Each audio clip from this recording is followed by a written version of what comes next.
ಪ್ರಜಾಪ್ರಭುತ್ವದಲ್ಲಿ ವಂಶ ಪಾರಂಪರ್ಯ ಆಡಳಿತ ಇರ್ಬೋದು. ಆಡಳಿತಶಾಹಿಗಳು ಬಂಡವಾಳಶಾಹಿಗಳು ಇದನ್ನ ದುರುಪಯೋಗ ಮಾಡ್ಕೊಂತಿದ್ದಾರೆ. ಇದನ್ನ ನಮ್ಮ ಜನ ಅರ್ಥ ಮಾಡ್ತಾರೆ. ಇಷ್ಟೆಲ್ಲ ಇದ್ರ ಸಹಿತ ನಮ್ಮ ದಕ್ಷಿಣ ಯಾಕೆ ನಡೀತೆ ಅಂತ ಇವತ್ತು ಸ್ತಂಭಾಗಿ ಅದೇನ ದೈವ ಕೃಪೆ. ನಾನು ಕೂಡ ಅಧ್ಯಕ್ಷ ಆಗಿ ಬಂದೆ. ಆ ಸಂದರ್ಭದಲ್ಲಿ ನಾನು ಮೊದಲು ಮಾಡಿದ ಕೆಲಸನೇ ನಾನು ಏನು ಸೈನಿಕ ಜೊತೆ ಗಡ್ಡಾಡಿದೆ ಅವ್ರು ಮೊದಲು ಜಾಗ ಕೊಡಬೇಕು ಅಂತ ಹೇಳಿ ಅಮರ್ ಜವಾನ್ ಪಾರ್ಕ್ ಅಂತ ನೀವು ಮಾಡಿ. ಉಪಚುನಾವಣೆ ವಿಚಾರಕ್ಕೆ ಬರೋದಾದ್ರೆ ಹೇಗೆ ನಡೀತಿದೆ ತಯಾರಿ? ಒಬ್ಬ ಸಾಮಾನ್ಯ ಕಾರ್ಯಕರ್ತರು ಕೊಟ್ಟರು ಸಹಿತ ನಮ್ಮ ಬಿಜೆಪಿಯನ್ನು ಗೆಲ್ಸಕ್ಕಂತ ಒಂದು ಕೆಲಸವನ್ನು ನಾವು ಮಾಡ್ತೀವಿ. ಜನಗಳು ಒಂದು ಹೊಸ ಬದಲಾವಣೆಯನ್ನು ಬಯಸ್ತಾ ಇದ್ದಾರೆ. ಅವಕಾಶಗಳು ಈ ಸಲ ಬಿಜೆಪಿ ತುಂಬಾ ಚೆನ್ನಾಗಿದೆ. ರಾಜೇನಹಳ್ಳಿ ಶಿವಕುಮಾರ್ ಅವರಿಗೆ ಟಿಕೆಟ್ ಸಿಕ್ಕರೆ ನಿಮ್ಮ ಗೆಲುವಿನ ಮಂತ್ರ ಏನು? ಯಾವಾಗ ಜನಗಳಿಗೆ ಅದ್ರ ಹೋರಾಟ ಮಾಡೋದು ನಮ್ಮ ರಕ್ತದಲ್ಲೇ ಬಂದ ನೀವು ಅಕ್ರಮ ವಿರುದ್ಧ ಹೋರಾಟ ಮಾಡ್ತೀರಾ, ಬಟ್ ನಿಮ್ ವಿರುದ್ಧ ಅಕ್ರಮದ ಆರೋಪಗಳು. ಸಾರ್ವಜನಿಕ ಪಾರ್ಕ್ ಅಲ್ಲಿ ಏನು ಖಾಸಗಿ ವ್ಯಕ್ತಿಗಳು ಅನ್ಯಾಯವಾಗಿ ಕಬಳಿಸಿದ್ರು ಅದನ್ನು ಉಳಿಸಿದಂತ ತೃಪ್ತಿ ನನಗೆ.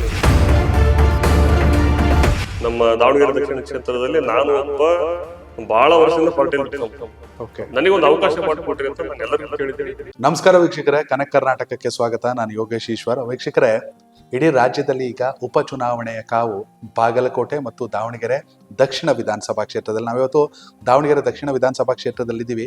ಸಾಕಷ್ಟು ಚರ್ಚೆ ನಡೀತಾ ಇದೆ. ಕಾಂಗ್ರೆಸ್ನಲ್ಲಿ ಕೂಡ ಆಸ್ಪಿರೆಂಟ್ಗಳಿದ್ದಾರೆ, ಬಿಜೆಪಿಯಲ್ಲೇ ಕೂಡ ಆಸ್ಪಿರೆಂಟ್ಗಳಿದ್ದಾರೆ. ಆದರೆ ಕಳೆದ ಬಾರಿ ಅಂದರೆ 2023 ವಿಧಾನಸಭಾ ಚುನಾವಣೆಯಲ್ಲೇ ಬಿಜೆಪಿಯಿಂದ ಅಭ್ಯರ್ಥಿಯಾಗಿ ಸ್ಪರ್ಧಿಸಬೇಕಾದಂತಹ, ಜೊತೆಗೆ ಹಿಂದುತ್ವದ ಹೋರಾಟದಲ್ಲಿ ತಳಮಟ್ಟದಿಂದ ತಮ್ಮದೇ ಆದ ಹೆಸರನ್ನು ಮಾಡಿರುವಂತಹ, ಎಲ್ಲಕ್ಕಿಂತ ಹೆಚ್ಚಾಗಿ ರಾಜ್ಯ ಬಿಜೆಪಿಯಲ್ಲಿ ಸಕ್ರಿಯವಾಗಿ ಇರುವಂತಹ, ಹಾಗೆಯೇ ರಾಜ್ಯ ಬಿಜೆಪಿಯ OBC ಮೋರ್ಚಾದ ಉಪಾಧ್ಯಕ್ಷರಾಗಿರುವಂತಹ ರಾಜೇನಹಳ್ಳಿ ಶಿವಕುಮಾರ್ ಅವ್ರ ಜೊತೆ ಇದೀವಿ ನಾವು. ಅವ್ರನ್ನೇ ಮಾತಾಡ್ಸೋ ಹೋಗೋಣ. ಯಾಕೆಂದ್ರೆ ನಾವು ಹೇಳ್ತಾ ಇಲ್ಲ, ಜನ ಹೇಳ್ತಾ ಇದ್ದಾರೆ, ರಾಜ್ಯ ಬಿಜೆಪಿ ಹೇಳ್ತಾ ಇದೆ ಅವರು ಕೂಡ ಅಭ್ಯರ್ಥಿ ಆಗಬಹುದು. ಅವರ ಹೆಸರು ಕೂಡ ಮುಂಚೂಣಿಯಲ್ಲಿದೆ. Sir, welcome to Kanak Karnataka. Thank you sir. ಹೇಗಿದ್ದೀರಾ ಸರ್? ಚೆನ್ನಾಗಿದ್ದೀನಿ. ಹೇಗಿದೆ ದಾವಣಗೆರೆ? ದಾವಣಗೆರೆಯಲ್ಲಿ ಸದ್ಯ ಜನಗಳು ಒಂದು ಹೊಸ ಬದಲಾವಣೆಯನ್ನು ಬಯಸ್ತಾ ಇದ್ದಾರೆ. ಓಕೆ. ಅವಕಾಶಗಳು ಈ ಸಲ ಬಿಜೆಪಿ ತುಂಬಾ ಚೆನ್ನಾಗಿದೆ. ಒಟ್ಟಾರೆಯಾಗಿ ಇಡೀ ದೇಶದಲ್ಲಿ ಬಿಜೆಪಿನ ಜನ ಇಷ್ಟಪಡ್ತಾರೆ. ಬಿಜೆಪಿ ಬಂದ್ರೆ ದೇಶ ರಕ್ಷಣೆ ಆಗ್ತೈತಿ, ದೇಶ ಅಭಿವೃದ್ಧಿ ಆಗ್ತೈತಿ ಅಂತಂದು.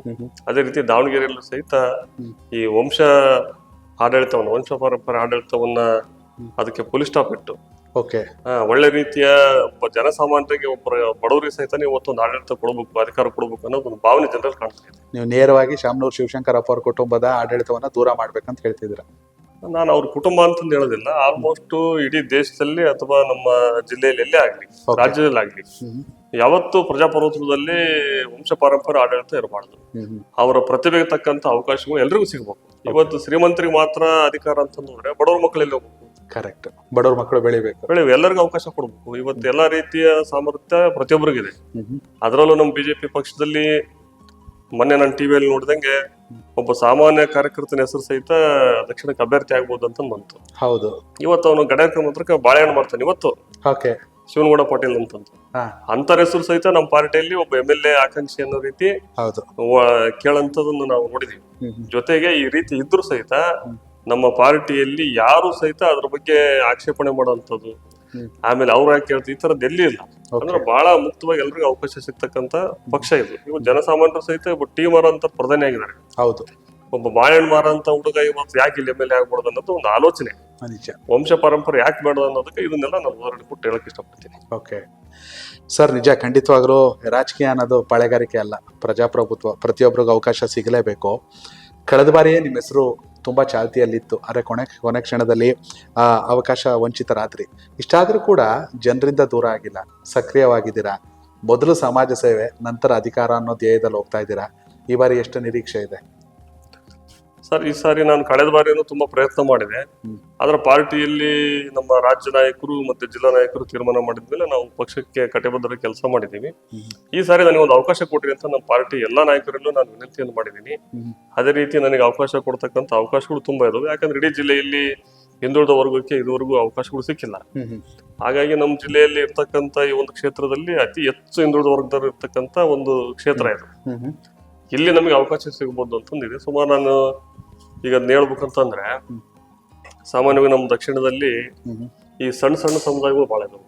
ಬ್ಯಾಕ್ವರ್ಡ್ ಆಗಿರ್ತಕ್ಕಂಥ ಈ ಚಿತ್ರಗಾರ ಇರ್ಬೋದು, ಕಲಾಲ್ ಸಮಾಜ ಇರ್ಬೋದು, ದೈವಜ್ಞ ಸಮಾಜ ಇರ್ಬೋದು, ಆಮೇಲೆ ಸೊಕ್ಕಳು ಸಾಳಿ ಇರ್ಬೋದು, ಆಮೇಲೆ ಕುಮಾರ ಸಮಾಜ ಇರ್ಬೋದು, ಓಕೆ. ಸವಿತಾ ಸಮಾಜ ಇರ್ಬೋದು, ಈ ರೀತಿ ಸಣ್ಣ ಸಣ್ಣ ಸಮುದಾಯಗಳು ಸುಮಾರು 20 ರಿಂದ 25 ಸಣ್ಣ ಸಣ್ಣ ಸಮುದಾಯಗಳು ಇವೆ. ಓಕೆ. ಆ ಒಂದೊಂದು ಸಮುದಾಯಗಳು 3,000 4,000 ಓಟ್ ಹಿಡಿದ್ರು 70 ರಿಂದ 80,000 ಆ ಸಮುದಾಯಗಳು ಆಗ್ತವೆ. ಆಮೇಲೆ ಅದರಲ್ಲಿ ಸ್ವಲ್ಪ ಬಲಿಷ್ಠವಾಗಿರ್ತಕ್ಕಂಥ ಹಿಂದುಳಿದ ಸಮುದಾಯಗಳು 30-35,000 ಓಟ್ ಇದಾವೆ. ಓಕೆ. ಇವನ್ನೆಲ್ಲ ನೋಡಿದ್ರೆ ಹಿಂದುಳಿದ ವರ್ಗದ ಮತಗಳು ಇಲ್ಲಿ ಸುಮಾರು 1 ಲಕ್ಷಕ್ಕಿಂತ ಹೆಚ್ಚಿಗೆ ಇದಾವು. ಆಮೇಲೆ ಇವತ್ತು ಮೇಲ್ವರ್ಗದ ಮತಗಳು ಇರ್ಬೋದು, ಅವರೆಲ್ಲ ನಾಯಕರುಗಳು ಸಹಿತ ನಮ್ಮ ಬಿಜೆಪಿಯಲ್ಲಿ ಓಕೆ. ಇವತ್ತು ಪ್ರಜಾಪ್ರಭುತ್ವ ವ್ಯವಸ್ಥೆಯಲ್ಲಿ ಇರ್ತಕ್ಕಂಥ ನಾನೇನ್ ಹೇಳಿದೆ, ಜನಸಾಮಾನ್ಯರು ಸಹಿತ ಆಡಳಿತ ಮಾಡ್ಲಿಕ್ಕೆ ಅವಕಾಶ ಮಾಡಿಕೊಡ್ತಕ್ಕಂಥ, ಅವನು ಬಡವನೇ ಇರ್ಲಿ ಶ್ರೀಮಂತನೇ ಇರ್ಲಿ, ಅವನಲ್ಲಿ ಸಾಮರ್ಥ್ಯ ಇತ್ತು ಅಂದ್ರೆ ಎಲ್ಲ ವರ್ಗದವರು ಅವ್ರ ಜೊತೆ ನಿಲ್ತಕ್ಕಂಥ, ಅವ್ರನ್ನ ಗೆಲ್ಸ್ತಕ್ಕಂಥ ವಾತಾವರಣ ನಮ್ಮ ದಕ್ಷಿಣ ಕ್ಷೇತ್ರದಲ್ಲಿ ಇದೆ. Okay sir, compare to Davanagere ಉತ್ತರ, ದಾವಣಗೆರೆ ದಕ್ಷಿಣ ಒಂದು ರೀತಿ ಹಿಂದುಳಿದಿರೋ ಕ್ಷೇತ್ರ. ಯಾಕಂದ್ರೆ ಇಡೀ ದಾವಣಗೆರೆ ಜಿಲ್ಲೆಯಲ್ಲಿ ಮೊದಲು ಜಗಳೂರ್ನ ಹಂಗಂತ ಇದ್ರು, ತುಂಬಾ ಹಿಂದುಳಿದ ಕ್ಷೇತ್ರ ಅಂತ. ಈಗ ನಾನು 2-3 ದಿನದಿಂದ ಕ್ಷೇತ್ರದಲ್ಲಿ ಓಡಾಡ್ತಾ ಇದ್ದೀನಿ, ಜನಸಾಮಾನ್ಯರನ್ನು ಮಾತಾಡ್ತಾ ಇದ್ದೀನಿ, ಸಾಕಷ್ಟು ಸಮಸ್ಯೆಗಳಿದೆ. ನಿಮ್ಗೆ ಅವಕಾಶ ಸಿಕ್ಕರೆ ಮಾಡುವಂತ ಮೊದಲ ಕೆಲಸಗಳು ಏನು ಸರ್ ದಾವಣಗೆರೆ ದಕ್ಷಿಣಕ್ಕೆ? ಸರ್, ನಾನು ಹುಟ್ಟಿ ಬೆಳೆದಿದ್ದೆ ದಾವಣಗೆರೆ ದಕ್ಷಿಣದಲ್ಲಿ. ಓಕೆ. ನಾನು ನೋಡಿದಂಗೆ ಅಲ್ಲಿರ್ತಕ್ಕಂಥ ಬಡತನ, ಅಲ್ಲಿರ್ತಕ್ಕಂಥ ನಿರುದ್ಯೋಗ ಸಮಸ್ಯೆ, ಸುಮಾರು 39 ಸ್ಲಮ್ಗಳಿದಾವು. ಇಷ್ಟೆಲ್ಲ ನಾವು ಇಡೀ ದೇಶ ಅಭಿವೃದ್ಧಿ ಆದ್ರೂ ಸಹಿತ ಇವತ್ತು ಸ್ಮಾರ್ಟ್ ಸಿಟಿಗೆ ಇಷ್ಟೊಂದು ದುಡ್ಡು ಕೊಟ್ರು, ಹಲವಾರು ರೀತಿ ನಮ್ಮ ಕೇಂದ್ರ ಸರ್ಕಾರದಿಂದ ಯೋಜನೆಗಳನ್ನು ಕೊಡ್ತಿದ್ದಾರೆ. ಇಷ್ಟೆಲ್ಲ ಇದ್ರೂ ಸಹಿತ ನಮ್ಮ ದಕ್ಷಿಣ ಯಾಕೆ ಅಭಿವೃದ್ಧಿ ಆಗ್ತಿಲ್ಲ? ಇವತ್ತು ಸ್ಲಮ್ ಆಗೇ ಉಳಿದೈತಿ. ಈಗ ಉತ್ತರಕ್ಕೂ ದಕ್ಷಿಣಕ್ಕೂ ಹೋಲಿಕೆ ಮಾಡಿದ್ರೆ ಉತ್ತರ ಬೇಕಾದಷ್ಟು ಡೆವಲಪ್ ಆಗಿತ್ತು, ಉತ್ತರದಲ್ಲಿ ಸ್ಲಮ್ಗಳು ಕಮ್ಮಿ. ಹಾಗಾಗಿ ನಮ್ಮ ಅಭಿಪ್ರಾಯ ಏನು ಅಂದ್ರೆ, ಮೊದಲು ಏನಿ ನಮ್ಮ ದಕ್ಷಿಣವನ್ನ ಅಭಿವೃದ್ಧಿ ಮಾಡೋದ್ರ ಜೊತೆಗೆ ಅಲ್ಲಿರ್ತಕ್ಕಂಥ ಸ್ಥಳೀಯ ಯುವಕರಿಗೆ ಉದ್ಯೋಗಗಳು ಸಿಗ್ತಕ್ಕಂಥ ಕೆಲಸ, ಶಾಲಾ ಕಾಲೇಜುಗಳನ್ನು ನಿರ್ಮಾಣ ಮಾಡ್ತಕ್ಕಂಥ ಕೆಲಸ. ಈಗಾಗಲೇ ನಮ್ಮ ಯಾವುದೇ ಇವತ್ತು ಒಂದು ಕಾಲೇಜಿಗೆ ಹೋಗ್ಬೇಕು, ಒಳ್ಳೆ ಸ್ಕೂಲ್ಗೆ ಹೋಗ್ಬೇಕಂದ್ರೆ ನಮ್ಮ ದಕ್ಷಿಣದಲ್ಲೆಲ್ಲ ಉತ್ತರಕ್ಕೆ ಬರ್ಬೇಕು. ಕರೆಕ್ಟ್. 3 kilometre, 4 kilometre, 5 kilometre. ಈ ರೀತಿ ನಾವು ಎಜುಕೇಶನ್ಗೆ ಅವಕಾಶ, ಸ್ಥಳೀಯವಾಗಿ ನಾವು ಅವಕಾಶ ಮಾಡಿಕೊಟ್ರೆ ಅಲ್ಲಿ ಸಹಿತ ಪ್ರತಿಭೆಗಳಿದ್ವು, ಪ್ರತಿಭಾವಂತರಿದ್ದಾರೆ, ಅವರೆಲ್ಲರೂ ಸಹಿತ ಅಭಿವೃದ್ಧಿ ಆಗ್ಬೇಕು. ಹಲವಾರು ಈಗ ಯಾರು ಬೇಕಾದ್ರೂ ನಾವು ಅಲ್ಲಿ ಎಜುಕೇಶನ್ ನಲ್ಲಿ ನಾವು ಒಳ್ಳೆ ರೀತಿ ಅವ್ರಿಗೆ ಎಜುಕೇಶನ್ ಕೊಟ್ರೆ ಇವತ್ತು ಇಡೀ ನಮ್ಮ ದಕ್ಷಿಣ ಕ್ಷೇತ್ರ ಡೆವಲಪ್ ಆಗ್ತೈತಿ. ಯಾವ ನಮ್ಮ ದಾವಣಗೆರೆ ದಕ್ಷಿಣ ಅಲ್ಲ, ಅವರು ದೇಶದ ಯಾವ ಮೂಲೆ ಬೇಕಾದ್ರೂ ಹೋಗ್ಬೋದು, ಹೊರದೇಶಗಳು ಬೇಕಾದ್ರೂ ಹೋಗ್ಬೋದು. ಎಜುಕೇಶನ್ ಇಲ್ಲ ಅಂದ್ರೆ ಏನ್ ಮಾಡ್ತಾರೆ? ಇಲ್ಲ ಕೂಲಿಗೆ ಹೋಗ್ಬೇಕು, ಇಲ್ಲ ಅಂದ್ರೆ ಯಾವ್ದಾದ್ರು ಸಂಸ್ಥೆಗಳಿಗೆ ಇವ್ರು ಕೊಟ್ಟಿದ್ದ ಸಂಬಳಕ್ಕೆ ಹಗಲು ರಾತ್ರಿ ಕಸ ಹೊಡ್ಕೊಂಡಿರ್ಬೇಕಾಗ್ತದೆ. ಈ ಪರಿಸ್ಥಿತಿ ನಿರ್ಮಾಣ ಆಗೈತಿ. ಇದ್ರದ್ದು ಇನ್ನೊಂದು ಏನಾಗ್ತೈತೆ ಅಂದ್ರೆ, ಇವತ್ತು ಎಜುಕೇಶನ್ ಇಲ್ಲದೆ ಇರೋದ್ರಿಂದ, ಅಭಿವೃದ್ಧಿ ಇಲ್ಲದೆ ಇರೋದ್ರಿಂದ, ಯಾವುದೇ ಶಾಲಾ ಕಾಲೇಜುಗಳ ವಾತಾವರಣ ಅಲ್ಲಿ ಇರೋದ್ರಿಂದ ಅಲ್ಲಿ ಒಂದು ರೀತಿ ಎಲ್ಲ ರೌಡಿಸಮ್ ಹೆಚ್ಚಿಗೆ ಆಗೋಂಥದ್ದು, ಈ ತರದ್ದು ಯುವಕರು ಬೇರೆ ಬೇರೆ ದಾರಿ ಹೋಗ್ಲಿಕ್ಕೆ ಸಹಿತ ಆಗಿದಾವೆ. ಬೇಕಾದಷ್ಟು ಉದಾಹರಣೆಗಳಿದಾವೆ. ಇದೆಲ್ಲರೂ ಸಹಿತ ಹೋಗ್ಬೇಕು. ಯಾವುದೇ ನಮ್ಮ ಮನೆಯಲ್ಲಿ ಮಕ್ಕಳು ಇರ್ತಕ್ಕಂಥವ್ರು, ತಂದೆ ತಾಯಿಗಳು ಮಕ್ಕಳು ಒಳ್ಳೆ ವಿದ್ಯಾಭ್ಯಾಸ ಕಲೀಲಿ, ಅವ್ರು ಒಳ್ಳೆ ಸಾಧನೆ ಮಾಡ್ಲಿ ಅಂತ ಬಯಸ್ತಾರೆ. ಯಾರು ತಂದೆ ತಾಯಿಗಳು ಸಹಿತ ಮಕ್ಕಳು ರೌಡಿಗಳಾಗ್ಲಿ ಅಂತ ಬಯಸ್ತಿಲ್ಲ. ಆದ್ರೆ ಅಲ್ಲಿ ವಾತಾವರಣ ಆ ರೀತಿ ಕ್ರಿಯೇಟ್ ಆಗೈತೆ. ಇವತ್ತು ಯಾರು ಇವತ್ತು ಅಧಿಕಾರವನ್ನು ಮಾಡ್ಕೊಂತ ಬಂದ್ರು, ಅವ್ರಿಗೆ ಬೇಕಾಗಿರೋದು ಇದೆ. ಈ ಪ್ರದೇಶಗಳು ಅಭಿವೃದ್ಧಿ ಆದ್ರೆ ನಾಳೆ ನಮ್ಮ ಅಧಿಕಾರಿಗಳು ನಮ್ ಕೈ ಸಿಗಲ್ಲ ಅನ್ನೋ ಭಾವನೆ ಅವ್ರಿಗೆ. ನಿಮಗೆ ಒಂದು ಉದಾಹರಣೆ ಹೇಳ್ತೀನಿ. ಇವತ್ತು ದಾವಣಗೆರೆಯಲ್ಲಿ ನಾನು ಗೂಢಾಧ್ಯಕ್ಷ ಆಗಿದ್ದೆ. ಆ ಸಂದರ್ಭದಲ್ಲಿ CDP ಪ್ಲಾನ್ ಮಾಡಿದ್ವಿ ನಾವು. ಅಂದ್ರೆ ನಾವು ಒಂದು ಯೋಜನೆಯನ್ನು ಮಾಡ್ತೀವಿ, ಮಹಾ ಯೋಜನೆ ಅಂತ. ಮುಂದಿನ ದಿವಸಗಳಲ್ಲಿ ಈ ನಗರಕ್ಕೆ ಯಾವ ರೀತಿ ರಸ್ತೆಗಳು ಬೇಕು ಅನ್ನೋದನ್ನ ನಾವು ಅದರಲ್ಲಿ ಅಡ್ವಾನ್ಸ್ ಹಾಕಂತೀವಿ. ಆ ರೀತಿ ಮಾಡಿದಂತದ್ರಿಗೆ ನಾವು ಇವತ್ತು ನಮ್ಮ ದಕ್ಷಿಣದಲ್ಲಿ ಒಂದು ದೊಡ್ಡ ರಿಂಗ್ ರೋಡ್ ಅನ್ನು ಹಾಕಿದ್ವಿ. ಇವತ್ತು ಇದೇ ಕಾಂಗ್ರೆಸ್ ಬಂದ್ಮೇಲೆ ಆ ರಿಂಗ್ ರೋಡ್ ಅಂತ ತೆಗೆದಿದ್ದಾರೆ. ಸುಮಾರು 200 ಅಡಿ ಇರ್ತಕ್ಕಂಥ ರಿಂಗ್ ರೋಡ್ ಅದು. ಆ ರಿಂಗ್ ರೋಡ್ ಆದ್ರೆ ದಕ್ಷಿಣದಲ್ಲಿ ಡೆವಲಪ್ ಆಗ್ತೈತಿ. ಇವತ್ತು ಉತ್ತರದಾಗ ಐತಿ. ನಾವು ಉತ್ತರಕ್ಕೂ ದಕ್ಷಿಣಕ್ಕೆ 2 ಸೇರಿ ರಿಂಗ್ ರೋಡ್ ಮಾಡಿದ್ವಿ. ಒಳಗೇನು ಇವತ್ತು ರಿಂಗ್ ರೋಡ್ ಐತಿ, ಇದೊಂದು ಹೊರಗಡೆ ಇನ್ನೊಂದು ರಿಂಗ್ ರೋಡ್ ಮಾಡಿದ್ವಿ ನಾವು. ಆದ್ರೆ ದಕ್ಷಿಣದಲ್ಲಿ ಇರ್ತಕ್ಕಂಥ ರಿಂಗ್ ರೋಡ್ ಅನ್ನು ಮಾತ್ರ ತೆಗೆದಿದ್ದಾರೆ. ಅಂದ್ರೆ ಅವರಲ್ಲಿ ಎಲ್ಲ ಒಂದು ದುರುದ್ದೇಶ ಐತಿ, ದಕ್ಷಿಣ ಯಾವತ್ತು ಡೆವಲಪ್ ಆಗ್ಬಾರ್ದು, ನಾಳೆ ಇಲ್ಲಿ ಎಜುಕೇಶನ್ ಸಿಕ್ಕರೆ, ಅಭಿವೃದ್ಧಿ ಆದ್ರೆ ಇವ್ರು ನಮ್ ಕೈ ಸಿಗಲ್ಲ ಅನ್ನೋದು ಎಲ್ಲ ಒಂದ್ ಕಡೆ ಆಡಳಿತಶಾಹಿಗಳು, ಬಂಡವಾಳಶಾಹಿಗಳು ಇದನ್ನ ದುರುಪಯೋಗ ಮಾಡ್ಕೊಂತಿದಾರೆ. ಇದನ್ನ ನಮ್ ಜನ ಅರ್ಥ ಮಾಡ್ಕೋಬೇಕು. ಇವತ್ತು ಒಳ್ಳೆ ಆಸ್ಪತ್ರೆ ಇಲ್ಲ. ನಾವು ದಾವಣಗೆರೆಯಲ್ಲಿ ಇವತ್ತು ನಮ್ಮ ದಕ್ಷಿಣ ಭಾಗದಲ್ಲಿ ಏನೇ ಮಣಿಪಾಲಿಗೆ ಹೋಗ್ತಾರೆ, ಅದರಲ್ಲೂ ನಮ್ಮ ದಕ್ಷಿಣ ಕ್ಷೇತ್ರದಲ್ಲಿ ಆಸ್ಪತ್ರೆಗಳು ನಾವೆಲ್ಲರೂ ಈ ಕಡೆ ಬರ್ಬೇಕು. ಸುಸಜ್ಜಿತವಾದ ಆಸ್ಪತ್ರೆಗಳನ್ನು ಮಾಡ್ತಕ್ಕಂತ ಇವತ್ತು ಸರ್ಕಾರಿ ಆಸ್ಪತ್ರೆಗಳನ್ನೇ, ಯಾವ ಖಾಸಗಿ ಆಸ್ಪತ್ರೆಗಳು ಇವತ್ತು ನಮ್ಮಲ್ಲಿ ಒಳ್ಳೆ ರೀತಿಯ ಚಿಕಿತ್ಸೆಗಳನ್ನು ಕೊಡ್ತಾರೆ, ಆ ಎಲ್ಲ ಸೌಲಭ್ಯಗಳು ಸರ್ಕಾರಿ ಆಸ್ಪತ್ರೆಯಲ್ಲಿ ಸಿಗ್ಬೇಕು. ಆ ರೀತಿ ಕೆಲಸಗಳನ್ನ ಮಾಡ್ಲಿಕ್ಕೆ ನಾವು ಪ್ರಯತ್ನ ಪಡ್ತೀವಿ. ಓಕೆ, ನೀವು ಈಗ ತಾನೇ ಹೇಳ್ತಾ ಇರಿ ದೂಡ ಅಧ್ಯಕ್ಷರಾಗಿದ್ರಿ ಅಂತ ದಾವಣಗೆರೆ ಅರ್ಬನ್ ಡೆವಲಪ್ಮೆಂಟ್ ಅಥಾರಿಟಿ. ಅವಾಗ ಇಡೀ ದಾವಣಗೆರೆ ಚರ್ಚೆ ಆಗಿದ್ದು ಒಂದು ಸಿಟಿ ಸೆಂಟರ್ ಇರೋ ಒಂದು ಜಾಗದಲ್ಲಿ ಒಂದು ಮಾಲ್ ಆಗಬೇಕು ಅಂತ. ನೀವು ಅದನ್ನ ತಡೆದ್ರಿ, ಹೋರಾಟ ಮಾಡಿದ್ರಿ, ಅಲ್ಲಿ ಅಮರ್ ಜವಾನ್ ಸ್ಮಾರಕ ಮಾಡಕ್ಕೆ ಪ್ರಯತ್ನ ಪಟ್ರಿ, ಅದರಲ್ಲಿ ಯಶಸ್ವಿ ಆದ್ರಿ. ಅಂದ್ರೆ ಈ ರೀತಿ ಕಾಳಜಿ ಯಾತಕ್ಕೋಸ್ಕರ ಸರ್? ಈಗ ನಾನು ರಾಜಕಾರಣ ಅಂತ ಬಂದನಲ್ಲ, ನಾನು ಅತ್ಯಂತ ಬಡ ಕುಟುಂಬದಲ್ಲಿ ಹುಟ್ಟು ಬಂದಿರೋಂಥದ್ದು. ಆ ಸಂದರ್ಭದಲ್ಲಿ ಇದೇ ನಾನು ದುಗಂಪೇಟೆಯಲ್ಲಿ ಊಟ ಬೆಳೆದೆ. ಅಲ್ಲಿ RSS ಶಾಖೆ ನಡೀತಾ ಇತ್ತು. ಮೊದಲು ಶಾಖೆಗೆ ಹೋದೆ. ಅಲ್ಲಿದ್ದ ನಾನು ಸಾಮಾಜಿಕ ಕೆಲಸದಲ್ಲಿ ತೊಡಗಿದೆ. ಈ ರೀತಿ ಹೋದಾಗ ನನಗೆ RSS ನಲ್ಲಿ ಹೋದಾಗ ರಾಷ್ಟ್ರೀಯ ಚಿಂತನೆಗಳು ಸಹಜವಾಗಿ ಬರೋಂಥದ್ದು. ಸೈನಿಕರ ಬಗ್ಗೆ ಅಭಿಮಾನ, ದೇಶದ ಬಗ್ಗೆ ಅಭಿಮಾನ. ಅವಾಗ ನಾನು ಸೈನಿಕರ ಸಂಘದವ್ರು, ನಾನು ಡೂಡಾ ಅಧ್ಯಕ್ಷ ಆಗೋದಕ್ಕಿಂತ ಮುಂಚೆಗೆ ಸೈನಿಕರ ಸಂಘದ ಜೊತೆ ಕೆಲಸ ಮಾಡ್ತಿದ್ವಿ. ಅವರ ಸಮಸ್ಯೆಗಳಿಗೆ ನಾವು ಅವ್ರ ಜೊತೆ ಹೋಗ್ತಾ ಇದ್ವಿ, ಅವ್ರ ಪರ ಹೋರಾಟ ಮಾಡ್ತಿದ್ವಿ. ಆ ಸಂದರ್ಭದಲ್ಲಿ ಅವ್ರು ನಮ್ಗೊಂದು ಬೇಡಿಕೆ ನೀಡಿದ್ರು, ದಯಮಾಡಿ ನಮ್ಗೆಲ್ಲಾದ್ರೂ ಒಂದ್ ಕಡೆಗೆ ಒಂದು ಅಮರ್ ಜವಾನ್ ಪಾರ್ಕ್ ಅನ್ನು ಮಾಡಬೇಕು. ನಮ್ಮ ದಾವಣಗೆರೆ ನಗರದಲ್ಲಿ ನಾವು ಇವತ್ತೇನಾದ್ರೂ ದೇಶದಲ್ಲಿ ಒಂದ್ ಏನೇ ಘಟನೆ ನಡೆದ್ರು ಸೈನಿಕರ ವಿಚಾರವಾಗಿ, ಒಬ್ಬ ಸೈನಿಕ ಹುತಾತ್ಮ ಆದ್ರೂ ಯಾವ್ದು ಫುಟ್ಪಾತ್ ಅಲ್ಲಿ ಅವ್ರು ಶ್ರದ್ಧಾಂಜಲಿ ಹೇಳ್ತೀವಿ, ಕರೆಕ್ಟ್. ಅಥವಾ ಏನೋ ಒಂದು ವಿಜಯೋತ್ಸವ ಮಾಡಿದ್ರು ಸಹಿತ ನಾವು ಯಾವ್ದೋ ಫುಟ್ಪಾತ್ ಅಲ್ಲಿ ಮಾಡ್ತೀವಿ. ಸೈನಿಕರಿಗೆ ಅಂತಂದು ಒಂದು ಜಾಗ ಬೇಕು, ನಿಮಗೆ ಒಂದು ಸರ್ಕಲ್ ಬೇಕು ಅಂತಂದು ನಮ್ಮಲ್ಲಿ ಕೇಳಿದಾಗ ನಾನೇ ಮತ್ತೆ ನಮ್ಮ ST ವೀರೇಶ್ ಅವರು ಇಬ್ಬರ ಜೊತೆ ನಾವು ಸಂಘಟನೆಯಲ್ಲಿ ಕೆಲಸ ಮಾಡ್ತಿದ್ವಿ. ಹಲವಾರು ಬಾರಿ ನಾವು ನಗರ ಪಾಲಿಕೆಗೆ DC ಆಫೀಸ್ಗೆ ಮನೆಗಳನ್ನು ಕೊಟ್ಟಿದ್ವಿ, ಸೈನಿಕರಿಗೆ ಒಂದು ಜಾಗ ಕೊಡ್ರಿ ಅಂತ. ಅದೇನ ದೈವ ಕೃಪೆ, ನಾನು ಡೂಡಾ ಅಧ್ಯಕ್ಷ ಆಗಿ ಬಂದೆ. ಆ ಸಂದರ್ಭದಲ್ಲಿ ನಾನು ಮೊದಲು ಮಾಡಿದ ಕೆಲಸನೇ, ನಾನೇನು ಸೈನಿಕರ ಜೊತೆ ಅಡ್ಡಾಡಿದೆ ಅವ್ರಿಗೆ ಮೊದಲು ಒಂದು ಜಾಗ ಕೊಡ್ಬೇಕು ಅಂತಂದೇಳಿ ನಮ್ಮ ಏನ್ ಇವತ್ತು ನಿಜಲಿಂಗಪ್ಪ ಬಡಾವಣೆಯಲ್ಲಿ ಇರ್ತಕ್ಕಂಥ ಅಮರ್ ಜವಾನ್ ಪಾರ್ಕ್ ಅಂತ ನೀವು ಮಾಡಿದೀವಿ. ಅಲ್ಲಿ ಕಮರ್ಷಿಯಲ್ ಕಾಂಪ್ಲೆಕ್ಸ್ ಮಾಡಬೇಕು, ಇನ್ ಬೇರೆ ಬೇರೆ ಆಲೋಚನೆಗಳು ನೀಡ್ತಾ ಇದ್ರು. ನಾನು ಅದು ಯಾವ್ದಕ್ಕೂ ಅವಕಾಶ ಕೊಡದಲೆ ನಾನು ಫಸ್ಟ್ ಅದನ್ನ ಸೈನಿಕರಿಗೆ ಪಾರ್ಕ್ ಅಂತ ಮಾಡಿಬಿಟ್ಟು ಸುಮಾರು ₹1 ಕೋಟಿ ಹಣವನ್ನು ಖರ್ಚು ಮಾಡಿ ಅಮರ್ ಜವಾನ್ ಸ್ಮಾರಕವನ್ನು ನಿರ್ಮಾಣ ಮಾಡಿ ಅಲ್ಲಿ ಒಂದು ಪಾರ್ಕ್ ಅನ್ನು ನಿರ್ಮಾಣ ಮಾಡಿದೀವಿ. ನನ್ನ ಡೂಡಾ ಅವಧಿಯಲ್ಲಿ ನಡೆದಂತ ಕೆಲಸಗಳಲ್ಲಿ ನನ್ನ ಮನಸ್ಸಿಗೆ ಅತಿ ತೃಪ್ತಿ ಕೊಡ್ತಕ್ಕಂಥ ಕೆಲಸ ಅಂದ್ರೆ ಅಮರ್ ಜವಾನ್ ಪಾರ್ಕ್, ಸೈನಿಕರ ಪಾರ್ಕ್. ನಿಮ್ ಮನಸ್ಸಿಗೆ ಅಷ್ಟೇ ಅಲ್ಲ, ದಾವಣಗೆರೆ ಇತಿಹಾಸದಲ್ಲಿ ಅಜರಾಮರ ಆಗೋಂಥ ಕೆಲಸ. ಮತ್ತೊಂದ್ ಕಡೆ ಇತ್ತೀಚೆಗೆ ಒಂದೂವರೆ ತಿಂಗಳು ನಿಮ್ದು ಪ್ರೆಸ್ ಮೀಟ್ ನೋಡ್ತಾ ಇದ್ದೆ. ತುಂಬಾ ದೊಡ್ಡ ಮಟ್ಟಕ್ಕೆ ಸದ್ದಾಗಿತ್ತು ಬೆಂಗಳೂರಲ್ಲಿ ಕೂತ್ಕೊಂಡು ನೋಡುವಾಗ. ಒಬ್ಬ ಕೈ ಕಾರ್ಯಕರ್ತರ ಅಕ್ರಮವಾಗಿ ನಿರ್ಮಿಸಿದಂಥ ಮನೇನ ಡೆಮಾಲಿಷ್ ಮಾಡಿಸಿದ್ರಿ, ಅಂದ್ರೆ ಅಕ್ರಮಗಳು ನಡಿಬಾರ್ದು, ಅಕ್ರಮ ಸಕ್ರಮ ಆಗ್ಬಾರ್ದು ಅನ್ನೋ ಕಾರಣಕ್ಕೆ. ಹೀಗಾಗಿ ನಿಮ್ನ ಒಂದು ರೀತಿ ಬುಲ್ಡೇಸರ್ ಬಾಬಾ ಅಂತ ಕೂಡ ಕರೀತಾರೆ ಇಲ್ಲಿ. ಅಂದ್ರೆ ಆ ರೀತಿ ಆಲೋಚನೆಗಳು ಹೇಗ್ ಬಂತು? ಯಾಕಂದ್ರೆ ಸಾಮಾನ್ಯವಾಗಿ ಎಲ್ಲ ಕಾಂಪ್ರಮೈಸ್ ಮಾಡ್ಕೊಂಡು ಬದುಕೋರೆ ಜಾಸ್ತಿ. ಹೋರಾಟಗಳು ಇವತ್ತು ಮಾರಾಟ ಆಗ್ಬಿಟ್ಟಿದೆ. ಅಂತ ಟೈಮಲ್ಲಿ ಇಲ್ಲ, ಅನ್ಯಾಯದ ವಿರುದ್ಧ ಹೋರಾಡ್ಲೇಬೇಕನ್ನೋ ಆಲೋಚನೆ ಯಾಕೆ ಬಂತು? ಸರ್, ನಾನು ಹೇಳಿದ ಮೂಲತಃ ನಾನು ಸಂಘದಲ್ಲಿ ಬೆಳೆದಿರೋದ್ರಿಂದ, ಹಿಂದೂ ಸಂಘಟನೆ ಬೆಳೆದಿರೋದ್ರಿಂದ ಅಸಾಮಾನ್ಯ ಈ ತರದ ಆಲೋಚನೆ ಬರೋದು ಸಹಜ. ಈಗ ನಾನು ಡೂಡಾ ಅಧ್ಯಕ್ಷ ಕುಂತಂತ ಸಂದರ್ಭದಲ್ಲಿ ನಾನು ನೋಡಿದಾಗ ಹಲವಾರು ಪಾರ್ಕ್ಗಳನ್ನ ಖಾಸಗಿ ವ್ಯಕ್ತಿಗಳು ಬೇರೆ ಬೇರೆ ರೀತಿ ಅವ್ರ ಹೆಸರಿಗೆ ಮಾಡ್ಕೊಂಡಿರೋಂಥದನ್ನ ದುರುಪಯೋಗ ಮಾಡ್ಕೊಂಡಿರೋಂಥ ನೋಡಿದೆ. ಆಮೇಲೆ ಕೆಲವೊಂದು ರಸ್ತೆಗಳ ಮೇಲೆಲ್ಲ ಅವರು ಶಾದಿ ಮಾಲ್ ಈ ತರದ್ದೆಲ್ಲ ಕಟ್ಟಿದ್ದನ್ನು ನೋಡಿದ್ವಿ. ಇವೆಲ್ಲ ನೋಡಿದ್ಮೇಲೆ ನನಗೆ ಇವತ್ತು ಒಂದು ಒಳ್ಳೆ ಅವಕಾಶ ಸಿಕ್ಕತಿ. ಎಷ್ಟು ಸಾಧ್ಯನೋ ಅಷ್ಟು ನಾನು ಇದನ್ನ ಸರ್ಕಾರಕ್ಕೆ ವಾಪಸ್ ತರ್ತಕ್ಕಂಥ ಕೆಲಸ ಮಾಡಬೇಕು ಅಂತ ಆಲೋಚನೆ ಮಾಡಿ ನಾನು ಮೊದಲು ನೋಡ್ತಿದ್ದೆ ಶಾದಿ ಮಾಲ್, JMIT ಪಕ್ಕದಾಗಿರ್ತಕ್ಕಂಥ 120 ಅಡಿ ರಿಂಗ್ ರೋಡ್. ಏನು ನಮ್ಮ ದಕ್ಷಿಣ ಕ್ಷೇತ್ರಕ್ಕೆ ಇವತ್ತು ರಿಂಗ್ ರೋಡ್ ಹೋಗ್ತೈತಿ, ಅದು ಅಲ್ಲಿಗೆ ಬಂದಾಗ್ತದೆ. ಇವತ್ತು ನಮ್ಮ ದಕ್ಷಿಣ ಕ್ಷೇತ್ರಕ್ಕೆ ಒಂದು ಒಳ್ಳೆ ಅವಕಾಶ ಆಗ್ಲಿ, ಇವತ್ತು ಮುಂದೆ ಟ್ರಾಫಿಕ್ ಜಾಮ್ ಆಗ್ಬಾರ್ದು, ಈ ಕ್ಷೇತ್ರ ಅಭಿವೃದ್ಧಿ ಆಗ್ಬೇಕನ್ನೋದಕ್ಕೆ ನಾನೇ ನಿಂತಿದ್ದ ಶಾದಿ ಮಾಲನ್ನು ಹೊಡೆದು ತೆಗಿಸಿ ಅಲ್ಲಿ ರಸ್ತೆಯನ್ನ ಮಾಡ್ಲಿಕ್ಕೆ ಅವಕಾಶ ಮಾಡಿಕೊಟ್ಟೆ.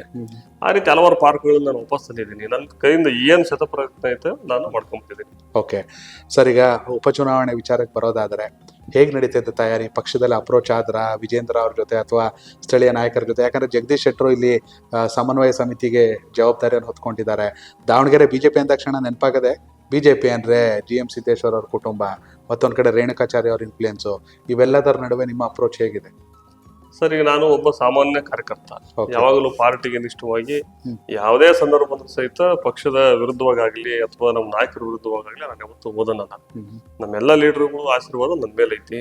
ಈಗಾಗಲೇ GM ಸಿದ್ದೇಶ್ವರನವ್ರು ಇರ್ಬೋದು, SA ರವೀಂದ್ರನಾಥ್ ಅವ್ರು ಇರ್ಬೋದು, ಅಥವಾ ನಮ್ಮ ಮಾಜಿ ಮುಖ್ಯಮಂತ್ರಿಗಳು ನಮ್ಮ ನಾಯಕರಾದಂತ ಯಡಿಯೂರಪ್ಪನವ್ರು ಇರ್ಬೋದು, ನಮ್ಮ ರಾಜ್ಯಾಧ್ಯಕ್ಷರಾದಂತಹ ವಿಜೇಂದ್ರಣ್ಣವ್ರು ಇರ್ಬೋದು, ಎಲ್ಲ ನಾಯಕರುಗಳು ನಮ್ಮ ಮೇಲೆ ಒಳ್ಳೆ ವಿಶ್ವಾಸ ಇಟ್ಟಿದ್ದಾರೆ. ಹಾಗಾಗಿ ನಾವೆಲ್ಲ ಭಾರತೀಯ ಜನತಾ ಪಾರ್ಟಿ ಒಂದು ಕುಟುಂಬ ಇದ್ದಂಗೆ. ಸಣ್ಣ ಪುಟ್ಟ ವ್ಯತ್ಯಾಸಗಳು ಒಂದು ಕುಟುಂಬದಲ್ಲಿ ಬರೋಂತ ಸಹಜ. ಆ ರೀತಿ ವ್ಯತ್ಯಾಸಗಳು ನಮ್ಮಲ್ಲಿ ಬಂದಿದಾವೆ. ಆದ್ರೆ ಪಕ್ಷ ಅಂತ ಬಂದಾಗ ನಾವೆಲ್ಲ ಸಹಿತನು ತೊರೆದು, ನಮ್ಮಲ್ಲೇನೇ ಮನಸ್ತಾಪಗಳಿದ್ರು ಸಹಿತ ತೊರೆದು ಪಕ್ಷಕ್ಕಾಗಿ ದುಡಿಯುವಂಥದ್ದು ನಮ್ಮ ಪಾರ್ಟಿಯಲ್ಲಿ ಕಲಿಸಿದಂತ ಒಂದು ಸಿದ್ಧಾಂತ. ದಾವಣಗೆರೆ BJPಯಲ್ಲಿ ಭಿನ್ನಮತ ಇಲ್ಲ, ಯಾವುದೇ ಕಾರಣಕ್ಕೂ ಇಲ್ಲ. ಈಗಾಗಲೇ ಎಲ್ಲರೂ ಒಂದಾಗಿ ನಾವು ಕೆಲಸ ಮಾಡ್ತಿದೀವಿ. ನಮ್ಮ ದಾವಣಗೆರೆ ದಕ್ಷಿಣ ಕ್ಷೇತ್ರದಲ್ಲಿ ನಾನು ಒಬ್ಬ ಬಹಳ ವರ್ಷದಿಂದ ಪಾರ್ಟಿಯಲ್ಲಿ ದುಡ್ಕೊಂಡ್ಬಂದಿದ್ದೀನಿ. ನನಗೊಂದು ಅವಕಾಶ ಮಾಡಿಕೊಟ್ರಿ ಅಂತ ನಾನು ಎಲ್ಲರಿಗೂ ಕೇಳಿದ್ದೀನಿ. ಆ ರೀತಿಯ ಅವಕಾಶವನ್ನು ಕೊಡ್ತಾರ ಅನ್ನೋ ವಿಶ್ವಾಸ ನಮಗಿದೆ ನಮ್ಮ ನಾಯಕರ ಮೇಲೆ. ಅದ್ರ ಮೇಲೂ ಒಬ್ಬ ಸಾಮಾನ್ಯ ಕಾರ್ಯಕರ್ತ ಕೊಟ್ಟರು ಸಹಿತ ಕಟಿಬದ್ಧವಾಗಿ ನಾವು ಕೆಲಸ ಮಾಡಿ ನಮ್ಮ BJPಯನ್ನು ಗೆಲ್ಸಕ್ಕಂತ ಒಂದು ಕೆಲಸವನ್ನು ನಾವು ಮಾಡ್ತೀವಿ. ಯಾಕಂತಂದ್ರೆ ಇವತ್ತು ದಾವಣಗೆರೆಯಲ್ಲಿ ನಾವು ನೋಡಿದೀವಿ ಯಾವ ರೀತಿ ಆಡಳಿತ ನಡೀತಾ ಇತ್ತು.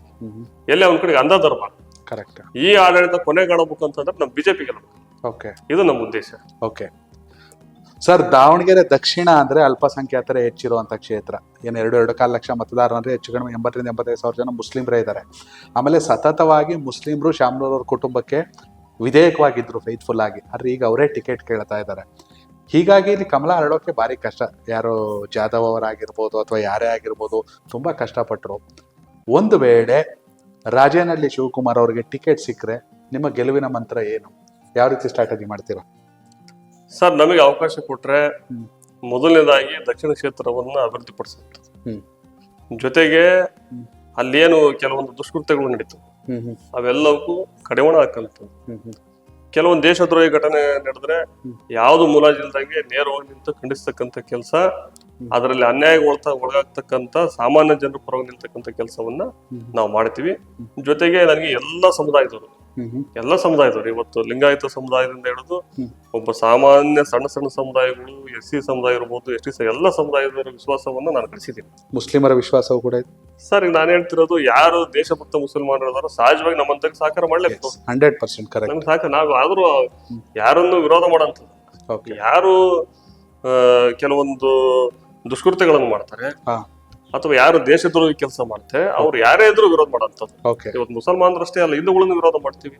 ಈ ನಕ್ಸಲೈಟ್ಸ್ ಹಿಂದೂಗಳಿದ್ದಾರೆ, ಅವ್ರನ್ನ ಅಪ್ಕೊಂಡಿಲ್ಲ ನಾವು, ಅವ್ರನ್ನ ಇವತ್ತು ವಿರೋಧ ಮಾಡ್ತೀವಿ ನಾವು. ಇವತ್ತು ಯಾವನೊಬ್ಬನ ಕಳ್ತನ ಮಾಡಿದ್ರೆ ಅದನ್ನ ನಾನು ವಿರೋಧ ಮಾಡ್ಲೇಬೇಕು. ಅವನ್ನ ನಾವು ಒಪ್ಕೊಳಕ್ ಆಗ್ತದೆ. ಯಾರು ದೇಶದ್ರೋಹ ಕೆಲಸ ಮಾಡ್ತಾರೆ ಆ ತರ ಮಾಡಿದಂತ ಯಾವುದೇ ಧರ್ಮದಲ್ಲಿದ್ರು ಸಹಿತ ಅವ್ರನ್ನ ಖಂಡಿಸ್ತಕ್ಕಂತ, ವಿರೋಧಿಸ್ತಕ್ಕಂತ, ನಮ್ ದೇಶಕ್ಕೆ ಧಕ್ಕೆ ಬಂದಾಗ ದೇಶದ ಪರ ನಿಲ್ತಕ್ಕಂತ ಭಾವನೆ ಇರ್ತಕ್ಕಂಥವ್ರು. ಓಕೆ, ಹೀಗಾಗಿ ಎಲ್ಲರನ್ನ ಒಟ್ಟಾಗಿ ತೆಗೆದುಕೊಂಡು ಒಗ್ಗಟ್ಟಿನ ಮಂತ್ರದೊಂದಿಗೆ ಗೆಲುವಿಗೆ ಪ್ಲಾನ್ ಮಾಡ್ತೀರಾ ಅಂತ. Yes sir. ವಿಜಯನ್ ರವ್ರ ಜೊತೆ ಒಡನಾಟ ಹೇಗಿದೆ ಸರ್? ತುಂಬಾ ಚೆನ್ನಾಗಿದೆ. Okay okay. ಒಟ್ಟಾರೆ OBC ರಾಜ್ಯ ಉಪಾಧ್ಯಕ್ಷರಾಗಿದ್ದೀರಾ. ಸಂಘಟನೆ ಹೇಗೆ ನಡೀತಾ ಇದೆ ಹಿಂದುಳಿದ ವರ್ಗಗಳ ಪರವಾಗಿ?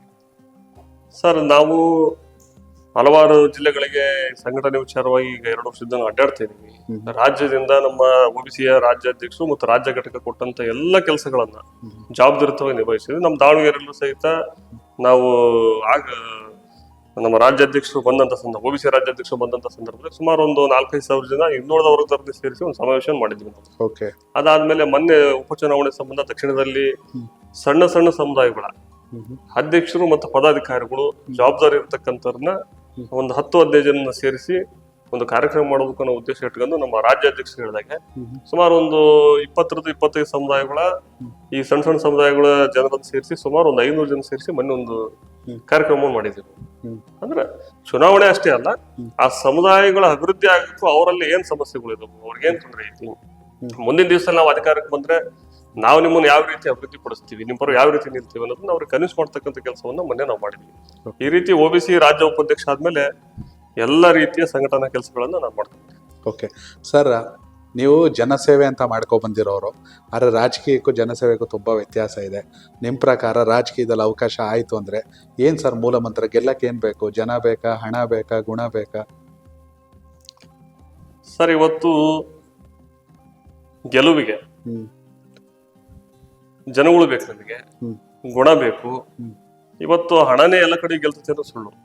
ಇವತ್ತು ಬಹಳಷ್ಟು ಇವತ್ತಿನ ದುನಿಯಾದಲ್ಲಿ ಹಣದ ಪ್ರಾಮುಖ್ಯತೆಯನ್ನು ಬಹಳಷ್ಟು ನೋಡಿದೀವಿ. ಹಣದಿಂದಾನೆ ಕೆಲವರು ರಾಜಕಾರಣದಲ್ಲಿ ಬೆಳೆದಿರಂತ ನೋಡಿದೀವಿ. ಆದ್ರೆ ಜನಸಾಮಾನ್ಯರು ಸಹಿತ ಇವತ್ತು ಒಬ್ಬ ಬಡವನ ಮಗನು ಸಹಿತ ಬಹಳ ದೊಡ್ಡ ಮಟ್ಟದಲ್ಲಿ ರಾಜಕಾರಣದಲ್ಲಿ ಬೆಳೆದಿರಂತದ್ದು ಸುಮಾರಷ್ಟು ಉದಾಹರಣೆಗಳು. ಅವೆಲ್ಲ ನಮಗೆ ಪ್ರೇರಣೆ. ಇವತ್ತು ಹಣ ಇದ್ದರು ಮಾತ್ರ ಅಂತಂದೇನಿಲ್ಲ, ಅವಕಾಶಗಳು ಇವತ್ತು ಹೋರಾಟ ಮಾಡೋಂಥ ವ್ಯಕ್ತಿ ಯಾವತ್ತು ಬೇಕಾದ್ರೂ ಒಂದ್ ದಿವಸ ಅವಕಾಶಕ್ಕೆ ಸಿಗ್ತದೆ. ಈಗ ನಾನೊಬ್ಬ ಸಾಮಾನ್ಯ ಮನುಷ್ಯ, ನಾವೆಲ್ಲ ದುಗಂಪೇಟೆಯಲ್ಲಿ ಅತ್ಯಂತ ಬಡತನದಾಗಿಂದ ಮನೆಗೆ ಹಾಲು ಮಾರಿ ಜೀವನ ಮಾಡಿದಂತಾರ ನಾವು. ನನ್ನಂತಾನೆ ಇವತ್ತು ಬೋರ್ಡಾಧ್ಯಕ್ಷ ಆಗಂತ ಅವಕಾಶ ಸಿಕ್ತು. ಕರೆಕ್ಟ್. ಹಂಗಾಗಿ ಮುಂದೆ ನೋಡೋಣ, ಕಾಯನಂತೆ. ಆದ್ರೆ ನನಗೆ ಒಂದು ಭರವಸೆ ಐತಿ, ನಮ್ಮ ನಾಯಕರು ನನಗೆ ಈ ಸಾರಿ ಅವಕಾಶ ಕೊಡ್ತಾರ ಅನ್ನೋ ಒಂದು ಅತಿಯಾದ ನಂಬಿಕೆ ನಾನು ಇಟ್ಕೊಂಡಿದ್ದೀನಿ. ಹಾಗಾಗಿ ನನಗೆ ಸಿಕ್ಕಿದ ನಿಜ ಆಯ್ತು ಅಂದ್ರೆ ಗೆಲುವಂತೂ ನಿಶ್ಚಿತ. ಯಾವುದೇ ವ್ಯಕ್ತಿ ನಿಂತರು ಸಹಿತ, ಅವರೆಷ್ಟೇ ಶ್ರೀಮಂತರಿದ್ರು ಸಹಿತ, ನಾನು ಪ್ರತಿ ಮನೆಗೆ ಹೋಗಿ ಅವ್ರ ಕೈ ಕಾಲಿಡಿದು ಬಡವರ ಮಕ್ಕಳಿಗೆ ಒಂದು ಅವಕಾಶ ಕೊಟ್ಟಿದೆ ಅಂತ ಹೇಳಿ ಜನಗಳನ್ನು ಕನಸು ಮಾಡ್ತಕ್ಕಂಥ ಕೆಲಸವನ್ನ ನಾನು ಮಾಡ್ತೀನಿ. ಅದೇ ರೀತಿ ದಕ್ಷಿಣದ ಅಭಿವೃದ್ಧಿ ಮಾಡ್ತಕ್ಕಂಥ ಕೆಲಸವನ್ನ ನಾನು ಮಾಡ್ತೀನಿ. ಇಷ್ಟು ವರ್ಷ ಹೋರಾಟ ಮಾಡ್ಕೊಂಡ್ ಬಂದೀನಿ. ನಾನು ಡೂಡಾ ಅಧ್ಯಕ್ಷ ಆದಾಗ ಯಾವ ರೀತಿ ಕೆಲಸ ಮಾಡಿದೆ ಅನ್ನೋದು ಇಡೀ ದಾವಣಗೆರೆ ಜಿಲ್ಲೆ ಜನತೆ ನೋಡಿತ್ತು. ಹಾಗಾಗಿ ಜನಗಳಿಗೆ ನನ್ನ ಮೇಲೆ ಭರವಸೆ ಇದೆ. ಈ ಯುವಕನಿಗೆ ಒಂದು ಅವಕಾಶ ಕೊಟ್ರೆ ಒಂದು ಒಳ್ಳೆ ರೀತಿಯ ದಾವಣಗೆರೆಯಲ್ಲಿ ಒಬ್ಬ ಇವತ್ತು ನಿಭಾಯಿಸ್ತಕ್ಕಂಥ ಶಕ್ತಿ ಯುವಕನಿಗಿದೆ ಅನ್ನೋದು ಜನಸಾಮಾನ್ಯರಲ್ಲಿದೆ. ಹಾಗಾಗಿ ಜನಸಾಮಾನ್ಯರ ಆಶೀರ್ವಾದ ನನ್ನ ಮೇಲೆ ಐತಿ. ಸರ್, ಮತ್ತೊಂದ್ ಕಡೆ ನಿಮ್ದು ಏನ್ ನೆನ್ನೆ ಮೊನ್ನೆ ರಾಜಕೀಯ ಅಲ್ಲ, ಸೇವೆ ಅಲ್ಲ, ಸುಮಾರು 3 ದಶಕಗಳ ಹೋರಾಟ, ಅದು ಎಸ್ಪೆಷಲಿ ಹಿಂದುತ್ವಕ್ಕಾಗಿ, RSSಗಾಗಿ, BJPಗಾಗಿ. ಆಮೇಲೆ ತುಂಬಾ ಚರ್ಚೆ ಆಗ್ತಿದ್ದಂಥ ವಿಚಾರ ಅಂದ್ರೆ ಯಾವುದೇ ಮಳೆ ಬರಲಿ, ಮಗದೊಂದು, ಆಮೇಲೆ ಕೊರೋನಾ ಸಂದರ್ಭದಲ್ಲಿ ಫುಡ್ ಕಿಟ್ ಆಗಿರ್ಬೋದು, ಅಥವಾ ಮಳೆ ಗಿಳೆ ಬಂದಾಗ ಫಸ್ಟ್ ಜನರ ಕಷ್ಟಕ್ಕೆ ನಿಲ್ತಿದ್ದಂಥ ಟ್ರಬಲ್ ಶೂಟರ್ ನೀವು. ಈ ಹೋರಾಟದ ಮನೋಭಾವ ಹೇಗೆ ಸರ್ ಮೊದ್ಲಿಂದ? ಸರ್, ನಾನು ಸುಮಾರು ಒಂದು 14 ವರ್ಷ ಅವಾಗ ನಮ್ಮ ಶಿವಾಜಿನಗರ ಏನ್ ನಮ್ಮ ದುರ್ಗಮ್ಮ ದೇವಸ್ಥಾನ ಐತಿ, ಅಲ್ಲೇ ನಮ್ಮ ಮನೆ ಇದೆ. ನಾನು ಹುಟ್ಟು ಬೆಳೆದಿದ್ದೆ ಅಲ್ಲಿ ಸಂಘದ ಶಾಖೆ ನಡೀತಾ ಇತ್ತು. ಆ ಸಂಘದ ಶಾಖೆಗೆ ನಾವು ಹೋದಾಗ ಅಲ್ಲಿದ್ದ ನಾನು ಶುರುವಾಗಿತ್ತು. ನಾನು ಅಲ್ಲಿದ್ದ ನಂದೇನೇ ಸ್ಕೂಲಿಗೆ ಹೋಗ್ಲಿ, ಇನ್ನೊಂದು ಹೋಗ್ಲಿ, ಏನೇ ಮಾಡಿದ್ರು ಸಂಘದ ಯಾವುದೇ ಕಾರ್ಯಕ್ರಮ ಇರಲಿ, ಬಿಜೆಪಿಯ ಯಾವುದೇ ಮೀಟಿಂಗ್ ಇರಲಿ, ಅಥವಾ ಅಲ್ಲಿ ನಡೆದಂತ ಚುನಾವಣಾ ಪ್ರಚಾರಗಳು ಎಲ್ಲದರಲ್ಲೂ ಭಾಗವಹಿಸಿದ್ದೆ. ಮನೆ ಪಾಂಪ್ಲೆಟ್ ಕೊಡೋದಿರೋದು, ಈ ತರದ್ ನನ್ನ ಕೈಲಾಗಿ ನಾನು ಕೆಲಸ ಮಾಡ್ಕೊಂತ ಬಂದೆ. ಅವತ್ತಿಂದ ಶುರುವಾಗಿದ್ದು ಇವತ್ತಿನ ಮಟ್ಟನು ನಾನು ಸಕ್ರಿಯವಾಗಿ ನಿರಂತರವಾಗಿ ಹಿಂದೂ ಸಂಘಟನೆ ಮತ್ತೆ ನಮ್ಮ ಬಿಜೆಪಿಯಲ್ಲಿ ಕೆಲಸ ಮಾಡ್ಕೊಂತ ಬಂದಿದ್ದೀನಿ. ಅಲ್ಲಿ ದಕ್ಷಿಣದಲ್ಲಿ ಹಲವಾರು ಸಂದರ್ಭಗಳು ಬಂದು, ಕೆಲವೊಂದು ಟೈಮ್ ಮಳೆ ಬಂದು ಸುಮಾರು 3-4 ಸಾವಿರ ಮನೆಗೆ ನೀರು ನುಗ್ಗಿತ್ತು. ನಾವು ರಾತ್ರಿ ನಮ್ಮ ಸ್ನೇಹಿತರೆಲ್ಲರೂ ಹೋಗಿದ್ವಿ, ಯುವಕರೆಲ್ಲ ಹೋಗ್ಬಿಟ್ಟು ಅವ್ರಿಗೆ ಊಟದ ವ್ಯವಸ್ಥೆ ಮಾಡಿಸಿ, ಮನೆಯಲ್ಲಿ ರೇಷನ್ನು, ಅಡಿಗೆ ಮಾಡ್ತಕ್ಕಂಥ ಎಲ್ಲಾ ವ್ಯವಸ್ಥೆಗಳು ಮಳೆ ಬಂದು ನೀರು ತುಂಬಿತ್ತು. ನಾವೆಲ್ಲ ಅವ್ರಿಗೆ ನೈಟ್ ಊಟ ಕೊಟ್ಟು ಬೆಳಿಗ್ಗೆ ನಾವು ಅಲ್ಲೆಲ್ಲ ರೋಡ್ ಬಂದ್ ಮಾಡಿ, ಜಿಲ್ಲಾಧಿಕಾರಿಗಳು ನಾವು ಬೆಳಿಗ್ಗೆ 6 ಗಂಟೆಗೆ ಕುಂತ್ರೆ ಮಧ್ಯಾಹ್ನ 3-4 ಗಂಟೆಗೆ ಬಂದ್ರು. ಬಂದಂತ ಸಂದರ್ಭಕ್ಕೆ ಅವ್ರಿಗೆ ಅದನ್ನ ಕನ್ವಿನ್ಸ್ ಮಾಡಿ ಮನೆ ಕರ್ಕೊಂಡು ತೋರಿಸಿ ಪ್ರತಿ ಮನೆಗೂ 4,000 ರೂಪಾಯಿ ಹಣ ಕೊಡ್ತಕ್ಕಂಥ ಕೆಲಸವನ್ನು ಮಾಡಿದ್ವಿ. ಈ ರೀತಿ ಹಲವಾರು ಸಂದರ್ಭಗಳಲ್ಲಿ ಯಾವಾಗ ಜನಗಳಿಗೆ ಅನ್ಯಾಯ ಆಗ್ತದೆ ಅದ್ರ ವಿರುದ್ಧ ಹೋರಾಟ ಮಾಡೋದು ನಮ್ ರಕ್ತದಲ್ಲೇ ಬಂದಿರೋದು. ಬಡವರಿಗೆ ಅನ್ಯಾಯ ಆದ್ರೆ ಮಾತ್ರ ನಮ್ಗೆ ಸಹಿಸಕ್ಕಾಗಲ್ಲ. ಇವತ್ತು ನಮ್ಮಲ್ಲಿ ಬಹಳಷ್ಟು ಜನ ಯುವಕರು ಏನೇ ಒಂದ್ ಸಣ್ಣ ಸಮಸ್ಯೆ ಇದ್ರು ರಾತ್ರಿ 2 ಗಂಟೆ ಫೋನ್ ಮಾಡಿದ್ರೆ ಅವ್ರ ಜೊತೆಗೆ ಇರ್ತೀವಿ. ಈ ರೀತಿ ನಿರಂತರವಾಗಿ ನಮ್ ಜೊತೆಗೆ ಇರೋದ್ರಿಂದ ಎಲ್ಲಾ ಯುವಕರು ನಮ್ ಜೊತೆಗೆ ಇದ್ದಾರೆ. ಏನೇ ಸಂದರ್ಭ ಬಂದ್ರು ನಮ್ ಜೊತೆ ನಿಲ್ತಾರೆ. ಈ ರೀತಿ ಹೋರಾಟವನ್ನು ನಾವು ಮಾಡ್ಕೊಂಡ್ ಬಂದಿದೀವಿ. ಮುಂದೆ ಸಹಿತನು ನಮ್ಗೆ ಅಧಿಕಾರ ಸಿಗದೇ ಇರ್ಲಿ, ನಮ್ ಜೀವನನೇ ಸಮಾಜದ ಜೊತೆಗೆ ನಿರಂತರವಾಗಿ ನಮ್ದು ಯಾವಾಗಲೂ ಇದೆ. ಒಟ್ಟಲ್ಲಿ ಫೀಲ್ಡ್ ರೆಡಿ ಆಗಿದೆ, ಅವಕಾಶ ಬೇಕು ಮ್ಯಾಚ್ ಆಡಕ್ಕಷ್ಟೇ, 6 ಹೊಡೆಯಕ್ಕೆ. ಸರ್, ಮುಖ್ಯವಾಗಿ ಕೇಳ್ಬೇಕಂದ್ಕೊಂಡಿದ್ ಪ್ರಶ್ನೆ, ನಾನು ನೀವು ಅಕ್ರಮ ವಿರುದ್ಧ ಹೋರಾಟ ಮಾಡ್ತೀರಾ, ಬಟ್ ನಿಮ್ ವಿರುದ್ಧನೇ ಅಕ್ರಮದ ಆರೋಪಗಳು ಬರುತ್ತೆ. ಅದರಲ್ಲೂ ನೀವು ದೂಡ ಅಧ್ಯಕ್ಷರಾಗಿದ್ದಾಗ ನಿಮಗೆ ಬೇಕಾದವ್ರಿಗೆ ಸೈಟ್ ಮಾಡ್ಕೊಂಡ್ರಿ, ನಿಮ್ಮ ಕುಟುಂಬದವ್ರಿಗೆ ಮಾಡ್ಕೊಂಡ್ರಿ, ನಿಮ್ಮ ನೆಂಟರಿಗೆ ಮಾಡ್ಕೊಂಡ್ರಿ, ಸ್ವತಃ ಈಗ ದೂಡ ಅಧ್ಯಕ್ಷರಾಗಿರೋರೇ ಆರೋಪ ಮಾಡ್ತಾರೆ. ಅದಕ್ಕೆ ನೀವೇನು ಉತ್ತರ ಕೊಡ್ತೀರಾ? ಸರ್, ಈಗ ಏನು ದೂಡ ಅಧ್ಯಕ್ಷ ಆಗಿರ್ತಕ್ಕಂಥ ದಿನೇಶ್ ಶೆಟ್ಟಿ ಯಾವುದೇ ದಾಖಲಾತಿ ಇಲ್ದಲೆ ಪತ್ರಿಕಾಗೋಷ್ಠಿಯಲ್ಲಿ ಬಂದು ನಮ್ಮ ಕುಟುಂಬಕ್ಕೆ ನಾವು ದೂಡ ನಿವೇಶನಗಳನ್ನ ಅಕ್ರಮ ಮಾಡ್ಕೊಂಡಿದೀವಿ, ಆಮೇಲೆ ಒಂದಿಷ್ಟು ಪಾರ್ಕ್ಗಳನ್ನ ಅಕ್ರಮವಾಗಿ ಮಾಡ್ಕೊಂಡಿದೀವಿ ಅಂತ ನನ್ನ ಮೇಲೆ ಆರೋಪ ಮಾಡಿದ್ದ ಪ್ರೆಸ್ ಮೀಟ್ ಅಲ್ಲಿ. ನಾನು ಅದು ಪತ್ರಿಕೆಯಲ್ಲಿ ಓದಿದ್ಮೇಲೆ ಮೊದಲು ನಾನು ಮಾಡಿದ ಕೆಲಸ ಡೋಡಾ ಕಮಿಷನ್ ಹತ್ರಕ್ಕೆ ಹೋಗಿ ನಾನೇ ಒಂದು ಕೈಯಾರ ಪತ್ರವನ್ನು ಬರೆದು, ನಾನು ಈ ಅವಧಿಯಿಂದ ಈ ಅವಧಿವರೆಗೂ ಡೋಡಾ ಅಧ್ಯಕ್ಷನಾಗಿ ಕಾರ್ಯನಿರ್ವಹಿಸಿದೆ ಅಂದ ದಿನಾಂಕಗಳನ್ನ ಅದರಲ್ಲಿ ಬರೆದು, ಈ ಅವಧಿಯಲ್ಲಿ ನಾನಾಗ್ಲಿ, ನನ್ನ ಕುಟುಂಬಕ್ಕಾಗ್ಲಿ ಅಥವಾ ನಮ್ಮ ಸಂಬಂಧಿಕರಿಗಾಗ್ಲಿ ಯಾರಿಗಾದ್ರೂ ಅಕ್ರಮವಾಗಿ ಡೋಡಾದ ನಿವೇಶನಗಳನ್ನ ಕೊಟ್ಟಿದ್ರೆ ಅಥವಾ ನಾನ್ ಮಾಡ್ಕೊಂಡಿದ್ರೆ ಅದನ್ನ ನೀವು ಬಹಿರಂಗ ಪಡಿಸ್ಬೇಕು, ಅದನ್ನ ನನಗೊಂದು ಕಾಪಿ ಕೊಡ್ಬೇಕು ಅಂತ ಮನವಿ ಮಾಡಿದ್ದೆ. ಆ ಚಾಲೆಂಜ್ ಒಪ್ಕೊಂಡದಲ್ಲ, ಕಮಿಷನರಿ ಅಂದ್ರು. ಸರ್, ಇಷ್ಟು ಧೈರ್ಯ ಬಂದು ನಮಗೆ ಕೊಟ್ಟಿದ್ರಿ ಅಂದ್ರ ನಿಮ್ದು ಏನು ಇಲ್ಲ ಅಂತಂದು ಇಲ್ಲೇ ನಾನು ಅಂದಪ್ಸಲ್ಲಿ ಹೇಳ್ತೀನಿ, ನಾನು ಒಂದು 15 ದಿವಸ ತೆಗೆದುಕೊಡ್ತೀನಿ ಅಂದ್ರು. ನಾನು ಸುಮಾರು ಒಂದು 5-6 ಟೈಮ್ ಫೋನ್ ಮಾಡಿದ್ದೀನಿ ಕಮಿಷನರಿಗೆ, ಸರ್ ದಯಮಾಡಿ ಕೊಡ್ರಿ ಅಂತ. ಅವ್ರೆಲ್ಲ ಹಂಗೆ ಹಿಂಗೆ ಅಂತ ಮೋಸ್ಟ್ಲಿ ಒಂದ್ ಸೆಟ್ ಏನೋ ಅವ್ರು ಪ್ರೆಸರ್ ಮಾಡಿ ನಿಲ್ಸಿರ್ಬೇಕಂದ್ರೆ ಕೊಡ್ಲಿಲ್ದಂಗೆ, ಕೊಟ್ರೆ ಮರ್ಯಾದೋಕತಿ ಅಂತಂದು. ಕಮಿಷನರ್ ಇಲ್ಲ ಸರ್, ನೀವೇನ್ ನನಗೆ ಮನೆ ಕೊಟ್ರಲ್ಲ ಅದ್ರ ಮೇಲೆ ಬೇಕಾದ್ರೆ ನೀವು ಪ್ರೆಸ್ ಮೀಟ್ ಮಾಡ್ರಿ, ನೀವು ಕೋರ್ಟಿಗೆ ಹೋಗ್ರಿ, ನಾನು ಹುಡುಕ್ಬೇಕು ಹಂಗೆ ಹಿಂಗೆ ಅಂತ ಹಾರಿಕೆ ಉತ್ತರ ಇವತ್ತಿಗೆ ಕೊಡ್ತಿದ್ದೆ. ಹೀಗಾಗಿ ನಾನ್ ಹೇಳೋಂಥದ್ದು, ನಾನ್ ಡೂಡಾಧ್ಯಕ್ಷ ಆಗಿರ್ತಕ್ಕಂಥ ಅವಧಿಯಲ್ಲಿ ಅಕ್ರಮವಾಗಿ ಇರ್ತಕ್ಕಂಥ ಪಾರ್ಕ್ಗಳನ್ನ ಯಾರು ಖಾಸಗಿ ವ್ಯಕ್ತಿಗಳು ಪಡ್ಕೊಂಡಿದ್ರು ಅವೆಲ್ಲ ವಾಪಸ್ ತರ್ತಕ್ಕಂಥ ಕೆಲಸವನ್ನು ಮಾಡಿದೀನಿ. ಇವತ್ತರ ನಂತರ ದಾಖಲಾತಿಗಳು ಅವೆಲ್ಲವನ್ನು ನಾನು ತೋರಿಸ್ತೀನಿ. ಕೆಲವೊಂದನ್ನ ಕೋರ್ಟ್ ನಲ್ಲಿ ಹೋರಾಟನೂ ಮಾಡ್ತೀನಿ ಖಾಸಗಿ ವ್ಯಕ್ತಿಗಳ ವಿರುದ್ಧ. ಇತ್ತೀಚೆಗೆ ನೀವು ಖಾಸಗಿ ವ್ಯಕ್ತಿಗಳ ವಿರುದ್ಧ ಹೋರಾಟ ಅಂತ ಹೇಳಿದ್ರಿ, ವ್ಯಕ್ತಿಯೊಬ್ರು ಏನು ಖರಾಬ್ ಜಾಗ ಅನ್ಬಿಟ್ಟು ಲೇಔಟ್ ಪಾರ್ಕ್ ನೆಲ್ಲ ತನಿಖೆ ಮಾಡ್ಕೊಂಡ್ಬಿಟ್ಟಿದ್ರು, ಅದ್ರ ವಿರುದ್ಧ ಕೂಡ ಹೋರಾಟ ಮಾಡಿದ್ರು. ಸರ್, ಇದೇ ದಿನೇಶ್ ಶೆಟ್ಟಿ ಮೊನ್ನೆ ಏನ್ ಮಾಡಿದ ಅಂತಂದ್ರೆ, ಸ್ವಾಮಿ ವಿವೇಕಾನಂದ ಬಡಾವಣೆಯಲ್ಲಿ ಒಂದು ಪಾರ್ಕ್ ಅನ್ನ ಖಾಸಗಿ ವ್ಯಕ್ತಿಗಳಿಗೆ ಏಕನಿವೇಶನ ಅಂತ ಮಾಡ್ಬಿಟ್ಟಿದ್ದ. ಅದ್ರ ವಿರುದ್ಧ ನಾವು ಪ್ರೆಸ್ ಮೀಟ್ ಮಾಡಿದ್ವಿ, ಕಂಪ್ಲೇಂಟ್ ಮಾಡಿದ್ವಿ, ಡೂಡಾಕ್ ಮನವಿ ಕೊಟ್ವಿ. ಅವ್ರಿಗೆ ಒಂದು ನಾವು ಟೈಮ್ ಅನ್ನು ಕೊಟ್ಟಿದ್ವಿ, ನೀವ್ ಇದನ್ನ ವಾಪಸ್ ರದ್ದುಪಡಿಸ್ಬೇಕು ಅಂತಂದು. ಆಗ ನಾವು ಅಲ್ಲಿರ್ತಕ್ಕಂಥ ಕಮಿಷನರು ಮತ್ತೆ ದಿನೇಶ್ ಶೆಟ್ಟಿ ಸಮರ್ಥನೆ ಮಾಡ್ತಿದ್ವಿ. ಈ ಪಾರ್ಕ್ ನಾವು ಕೊಟ್ಟಿರೋದು ಕರೆಕ್ಟ್ ಐತಿ, ನಾವು ಪಾರ್ಕ್ ಜಾಗ ಕೊಟ್ಟಿಲ್ಲ, ಅವ್ರದ್ದು ಇಲ್ಲಿ ಕೋರ್ಟ್ ಆದೇಶ ಐತಿ, ಈ ರೀತಿ ಹಲವಾರು ನಮಗೆ ಸಮರ್ಥನೆ ಮಾಡ್ತಕ್ಕಂತ ಅದನ್ನ ಸಮರ್ಥನೆ ಮಾಡ್ಕೊಂಡ್ರು ಕೊಟ್ಟಿದ್ದನ್ನ. ಆದ್ರೆ ನಾನು ಮಾಹಿತಿ ತೆಗಿಸಿ ನೋಡಿದಾಗ ಇವತ್ತು ಒಳಗೆ ರದ್ದು ಮಾಡಿದ್ರು. ನಾವೇನದು ಪಾರ್ಕ್ ಜಾಗ ಐತಿ ರದ್ದು ಮಾಡ್ರಿ ಅಂತ ಹೇಳಿದ್ವಿ, ಒಳಗೊಳಗೆ ರದ್ದಾಗೋಗಿದೆ. ರದ್ದು ಮಾಡಿದ್ರು, ಅವರೇ ರದ್ದು ಮಾಡಿದ್ರು ಮೀಟಿಂಗ್ ಇತ್ತು. ಓಕೆ. ವಿನಯ್ ಶೆಟ್ಟಿ ಅಧ್ಯಕ್ಷತೆ ಒಳಗೆ ಮೀಟಿಂಗ್ ಮಾಡಿ ಯಾವ ಪಾರ್ಕ್ ಅನ್ನು ಅವ್ರು ಖಾಸಗಿ ವ್ಯಕ್ತಿ ಮಾಡಿಕೊಟ್ಟಿದ್ರು, ನಮ್ಮ ಹೋರಾಟದ ಪ್ರತಿಫಲ ಇವತ್ತು ಅದನ್ನ ರದ್ದು ಮಾಡಿದ್ದಾರೆ. ಅಂದ್ರೆ ಅವ್ರಿಗೆ ಗೊತ್ತು ಇದನ್ನ ಮುಂದುವರಿಸಿದ್ರೆ ನೀವು ಬಿಡಲ್ಲ, ಶೆಟ್ಟಿ ಜೈಲಿಗೆ ಹೋದ್ ಗ್ಯಾರಂಟಿ. ಹಂಗಾಗಿ ಕದ್ದು ಮುಚ್ಚಿ ರದ್ದು ಮಾಡಿದ್ರು. ಇಲ್ಲಿ ಪ್ರಶ್ನೆ ಒಂದೇನು ಹೇಳಿದ್ರೆ, ನಾನು DC ಮತ್ತೆ ಕಮಿಷನರ್ ಮತ್ತೆ ನಮ್ಮ ಡೋಡಾ ಕೆಲವೊಬ್ಬ ಅಧಿಕಾರಿಗಳು ಸೇರ್ಕೊಂಡು ಒಂದು ಕಮಿಟಿ ಮಾಡಿದೀನಿ, ಅವ್ರು ತನಿಖೆ ಮಾಡಿ ಅದನ್ನ ಮುಂದುವರಿತಾರೆ ಅಂತ ಏನೇನು ಹೇಳಿದ್ದ. ಓಕೆ. ಹಂಗ ಹೇಳಿದಂತಾನು ಗೊತ್ತಿಲ್ಲದಂಗ ರದ್ದು ಮಾಡ್ಯಾನ. ಅದೇನೇ ಆಗಲಿ ರದ್ದಂತೂ ಆಗೈತಿ. ಇವತ್ತು ಸಾರ್ವಜನಿಕ ಪಾರ್ಕ್ ಅನ್ನು ಏನ್ ಖಾಸಗಿ ವ್ಯಕ್ತಿಗಳು ಅನ್ಯಾಯವಾಗಿ ಕಬಳಿಸಿದ್ರು ಅದನ್ನ ಉಳಿಸಿದಂತ ತೃಪ್ತಿ ನನಗೆ. ಅದು ನಿಮ್ಮ ಹೋರಾಟಕ್ಕೆ ಸಿಕ್ಕಂತ ಮತ್ತೊಂದು ಜಯನೇ, ಸಾರ್ವಜನಿಕರಿಗೆ ಸಿಕ್ಕಂತ ಜಯ. ಎಸ್. ಓಕೆ. ಎಸ್ ಸರ್, ಕೊನೆಯದಾಗಿ ದಾವಣಗೆರೆ ದಕ್ಷಿಣದ ಮತದಾರರಿಗೆ ಒಬ್ಬ ಆಸ್ಪಿರೆಂಟ್ ಆಗಿ, ಒಬ್ಬ ಆಕಾಂಕ್ಷಿಯಾಗಿ, ಎಲ್ಲದಕ್ಕಿಂತ ಹೆಚ್ಚಾಗಿ ದಾವಣಗೆರೆ ಜನಪ್ರಿಯ ನಾಯಕರಾಗಿ ಏನ್ ಹೇಳಲಿಕ್ಕೆ ಇಷ್ಟಪಡ್ತೀರಾ? ನಾನು ದಾವಣಗೆರೆ ದಕ್ಷಿಣ ವಿಧಾನಸಭಾ ಕ್ಷೇತ್ರದ ಮಹಾಜನತೆಯಲ್ಲಿ ಕೈ ಮುಗಿದು ವಿನಂತಿಯನ್ನು ಮಾಡ್ತೀನಿ. ನಾನು ಆ ಕ್ಷೇತ್ರದಲ್ಲಿ ಹುಟ್ಟಿ ಬೆಳೆದಿದ್ದೀನಿ. ಆ ಕ್ಷೇತ್ರದ ಪ್ರತಿ ಮೂಲೆಗಳು ಸಹಿತ ನನ್ನ ಅನುಭವದಲ್ಲಿದ್ದವು. ಹಾಗಾಗಿ ಅಲ್ಲಿರ್ತಕ್ಕಂಥ ಬಡತನ ಇರ್ಬೋದು, ಅಲ್ಲಿರ್ತಕ್ಕಂಥ ಸ್ಲಮ್ಗಳನ್ನಾಗಲಿ ಎಲ್ಲದನ್ನು ಅಭಿವೃದ್ಧಿ ಮಾಡ್ತಕ್ಕಂಥ ಕೆಲಸವನ್ನ ಮಾಡಲಿಕ್ಕೆ ನಾನೆಲ್ಲ ಶತಪ್ರಯತ್ನಗಳನ್ನು ಮಾಡ್ತೀನಿ. ನಾನು ನಮ್ಮ ದಕ್ಷಿಣ ಜನತೆಗೆ ಬೇಡದಿಷ್ಟೇ, ಇವತ್ತು ಇದ್ದಂಥವ್ರ ಮಕ್ಕಳಿಗೆ ಅಧಿಕಾರ ಅಂತಂದಲ್ಲ, ಬಡವರ ಮಕ್ಕಳಿಗೆ ಒಂದು ಅವಕಾಶ ಕೊಡ್ರಿ ಅಂತ ನಿಮ್ಮಲ್ಲಿ ವಿನಂತಿಯನ್ನು ನಾನು ಮಾಡ್ತೀನಿ. ಕನೆಕ್ಟ್ ಕರ್ನಾಟಕ, ಇದು ನಿಮ್ಮ ನೆಟ್ವರ್ಕ್.